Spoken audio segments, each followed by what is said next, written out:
Well, hello everyone and welcome once again to the Yorkshire Gamer monthly Wargames update, and here we are in February 2024 and it's the 29th of February 2024, and thank God it's a leap year or else I would have missed a month because I didn't, time has kind of passed me by quickly this month and I didn't quite realise. So usual mixture of new stuff, games played, you name it. If it's happened on Yorkshire Gamer, it will be in this video in the next half hour. So sit down with a quick brew and we'll be back in a second with the new units.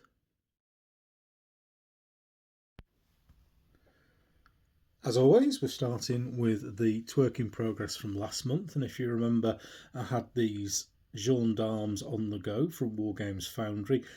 Quite old figures now, but I still think they're absolutely classic and I love the look of them. That kind of encapsulates Italian Wars wargaming for me. That even though that's just 2 units of 6 figures apiece, that is what it's all about. Lots of flags, etc, etc. So we shall look at each unit in detail and have a quick chat about the flags and representation, etc.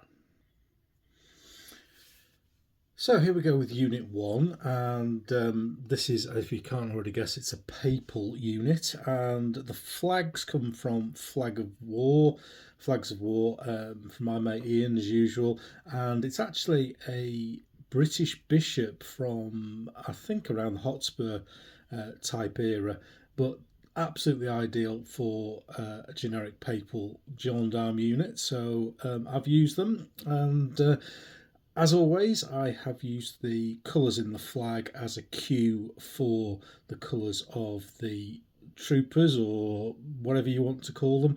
And if you didn't watch last month's episode, the horses here were painted by the friend of mine who passed away, Dave Parrott, and they were left to me, and I've added these figures to the already painted horses to make units. There's always some people on the internet will argue about the kind of the barber pole lances, which they're going to be more used in tournaments, etc. But hell, they look good. So this one here I've done as a natural wood one, just to A, annoy people, or B, make people happy one way or the other. So 6 figures, which is the size of the units that I do for mine. We're talking about 100 to 150 men maximum in a squadron of gendarme, condottieri, whatever you want to call them. So this is how I represent them. So we'll move on and we'll put the second unit in the spotlight. So here's the second unit. Circumstances exactly the same. Horses painted by Dave, figures painted by me. The flags this time are from Pete's Flags, and those of you who know your papal heraldry, these contain, so these are from Julius II, the warrior pope, and I have a number of papal or popes within my papal force. If you can afford to have 1,000 figures of Borgia and 1,000 figures of Julius II and leave one in a box when you're playing with the other, crack on, you're doing better than me, mate. So I have a generic papal force that covers the whole of the Italian wars, and these just happen to have Julius II flags. And colours again are taken as a cue from the flags: red, yellow and blue. The green is from obviously Dave's stuff. It's not that wasn't planned that way, and I didn't have any flags with green in to use for these, so I've gone for this look. And I've nearly finished my box of Italian papal gendarmes, so I might do another box. There's only 96 in a box, so it's not that many, is it? So let's have a look what else we've painted.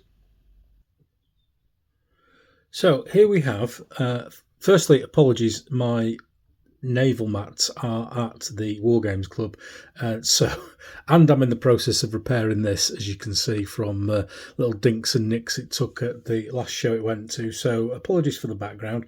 But this is back to one of my 1/700th World War II ships, and this is HMS Calcutta, C-class AA light cruiser, originally armed with 6-inch guns back in World War One, but converted to an AA light cruiser just prior to the Second World War, and ironically sunk by German aircraft. And to make it even more embarrassing, there were only 2 of them. So I would suggest that the guy who designed the anti-aircraft would be on a action plan.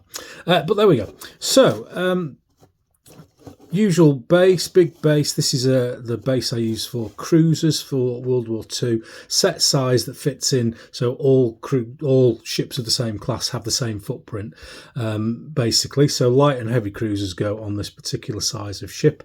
Usual foam look on the sea base, which I have to say I'm very, very happy with how that looks now. I can't see me changing that for a very long time.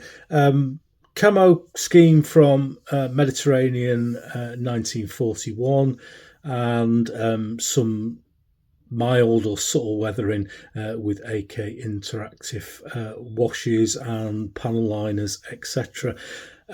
Really like this kit, I have to say. One small point is that the box of small bits that I had to go with it got missed because I built it and then I haven't done anything with it for months, so it's kind of gone missing, unfortunately. So if you're an absolute rivet counter, there will be some tiny little bits that are missing from this ship, and if you spot them, good luck at the paint drying competition next week. So that's all I have completed this month. I kind of burnt myself a little bit last month doing all those stuff to get Mentana finished and a little bit of a painting slump. But, you know, as always, it's up and down. If you've watched these, we're coming up for 3 years of these now, then you know that up and down with this sort of thing. So let's go to work in progress.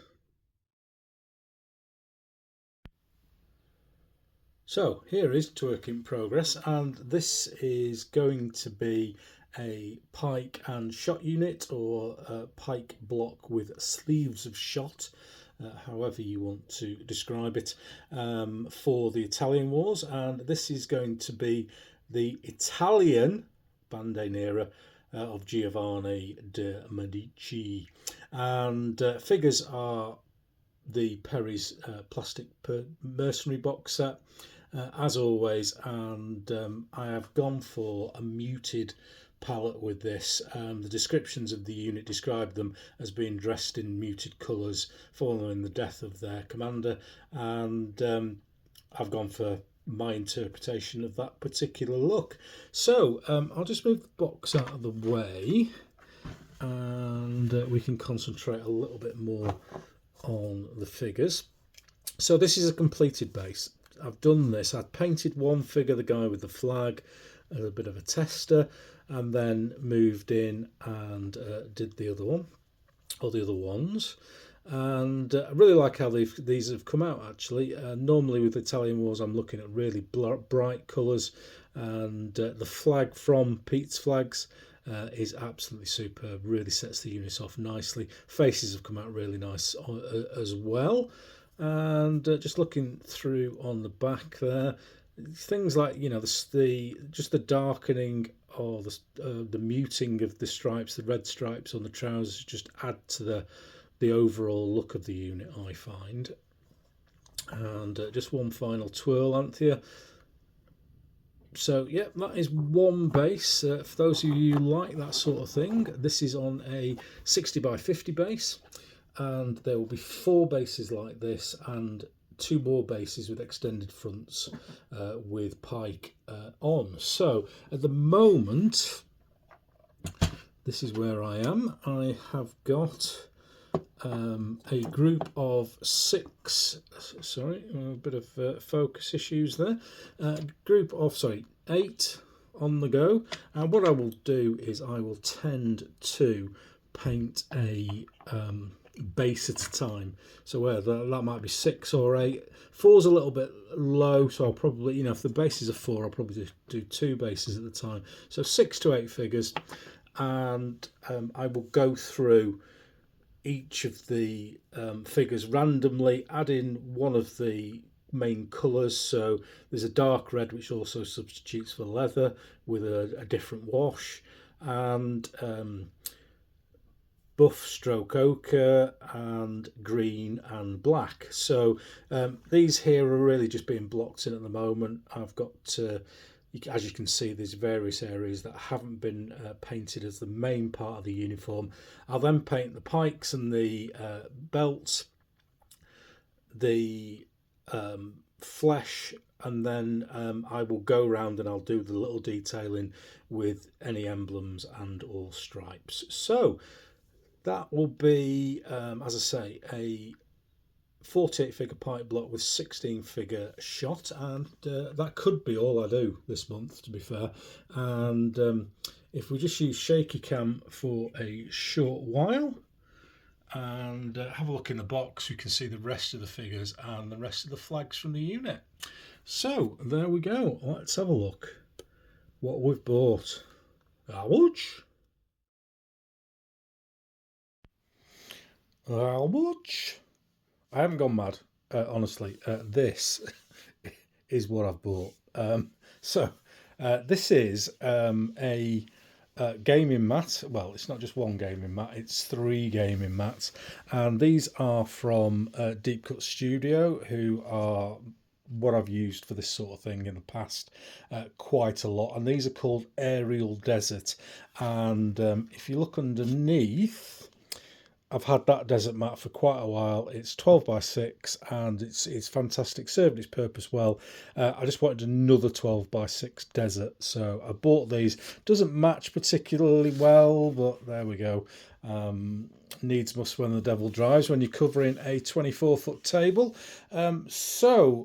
These have got, as you can see, it's like, as it says, an aerial view, and we've got this like light shrub or light scrub, and then if we look on one of the other mats where it's folded in a different location, you've kind of got either dry waddy beds or outlines of old ruins, etc. So I think this works really well. It's a little bit more orange than I would like. I don't think that's coming across particularly well in these pictures, but I mean, 3 of them was just under 150 quid. I ordered it from Wargames. I personally prefer the cloth to anything else. It's a lot more flexible, it folds away easier. It does have a problem with retaining creases, so what I tend to do is I'll hang them up in the stairway up to the Wargames room with a bit of weight on the bottom of them just to pull the creases out, and once you get them on the table with some weight on, they do come off very quickly. Very high quality. You can get stuff printed, you can get stuff cheaper than Deep Cut Studios now. They used to be about 25-30 quid when they first came out, rocketed up in price, but they are the business. So that's the first thing I have bought. 3 new desert game mats. Hope to get those christened soon. And then I have bought some cardboard boxes. So I'm going to do a proper unboxing video of these, but this is proper old school 1980s unboxing that I'm going to do. And I have bought from the wonderful apologies for knocking the camera there, Elite Miniatures, Pete Morby, episode 9 of the podcast. If you've not listened to it yet, it's available on Podbean and on the YouTube. And I mentioned last month, I think it was, that I'm doing a little 28mm Napoleonic project. Wanted some guard, so Michael Holgate, bless him, suggested Elite Miniatures. Mike's a big fan of Pete's figures, and who isn't? They are just amazing. So I've bought 4 units, and the proper units, the 32 figures, and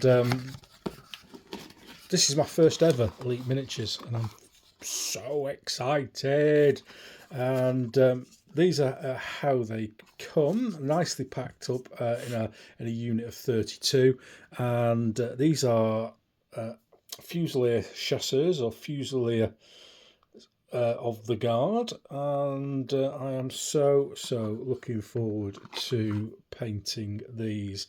And this is from the collector's range, so each figure, or a vast majority of the figures, have a slightly different pose.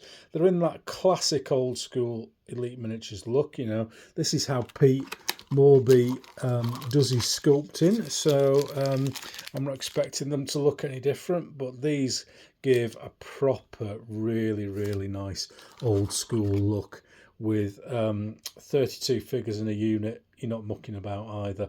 So I'm going to do a full proper unboxing video on these, but safe to say there is a box, another box there of middle guard, aren't they? Chasseurs of the guard, Fusilier chasseurs of the guard, middle guard, and then another box here. And I'll just undo that one.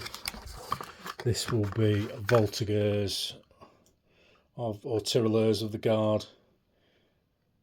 I'm so looking forward to painting these. I'm going to get my old school groove on, and with these aren't from the collector's series, so there's a lot more figures with the same sort of pose. So I'm going to have to go all Doug Mason on you and start moving heads and stuff to get a lovely looking unit. So there we go. Only 2 items bought, but both quite expensive. The start of the month saw the debut of the Mentana game, now completed at the York show, called Vapnartak, and this very lovely photo was taken across the table looking out onto the racecourse, and really nice effect with the sky there, really like that. And we were in the top mezzanine level in the corner, which made it a little bit difficult for people to get around the table and have a proper look at everything, and we had kind of a bit of a rugby scrum at one end of the table at one point, but that was fantastic because people were interested in it. So if you didn't get to see the other side of the table, as you can see, there's not a lot of room to get around it. That's what it looked like. I purchased some nationality flags that I managed to put up on the side. You can see the papal, French and Italian flags there, just to add a little bit of flavour to it, because I forgot the Yorkshire Gamer banner and I forgot the Battle of Mentana banner. So there we go. And this is from the opposing corner before the game had kicked off, looking across the table.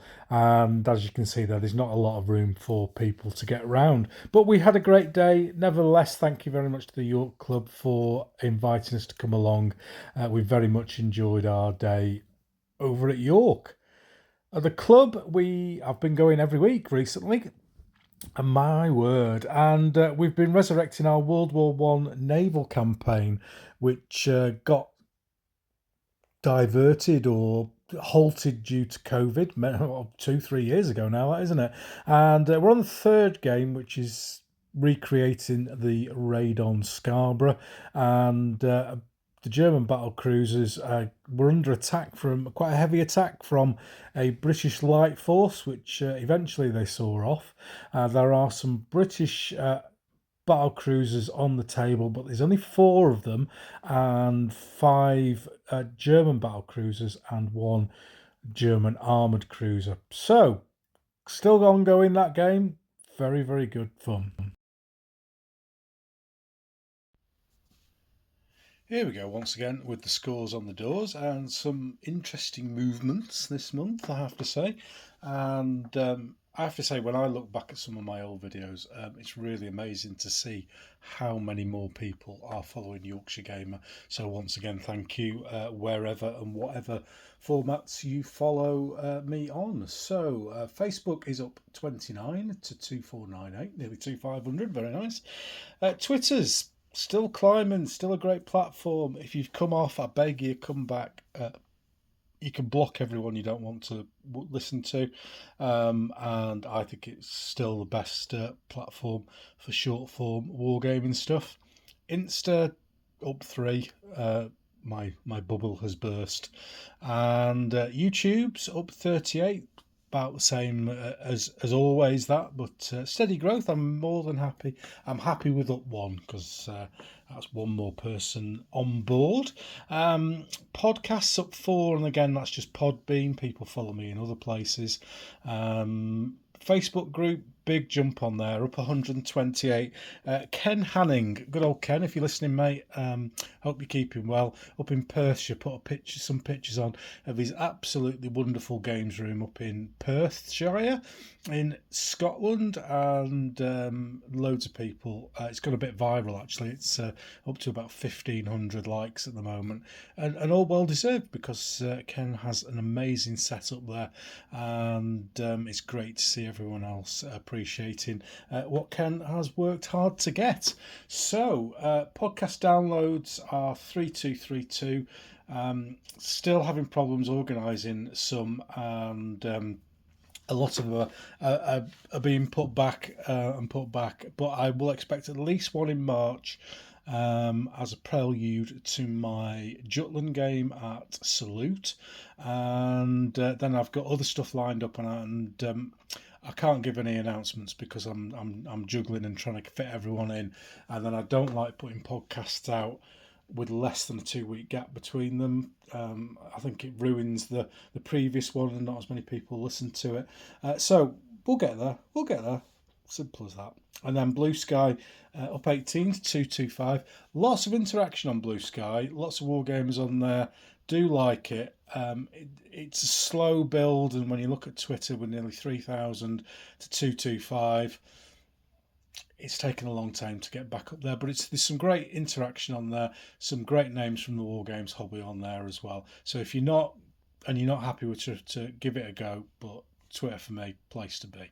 So let's have a look at what's been going on Yorkshire Gamer. Just the one podcast out this month on audio, and that is episode number 53 with Phil Andrews and Martin Gain, both from the South London Warlords Club, and we chat about Salute and the organisation of it, etc. And I shall be there with my Jutland game this year. Just leaves me to finish off with, I'm going to do a still this time, because you had to look at this ship with a green background last time. This is HMS Calcutta. I'm going to be at Hammerhead on Saturday. If you're along, I'll have my Yorkshire Gamer t-shirt on, so come and say hello. Always up for a chat and a brew. And looking forward to Hammerhead. I've not been to that show before, so quite looking forward to that. I'm ferrying my friend Andy along, who's doing a Battletech demo game. So hopefully I'll see you there.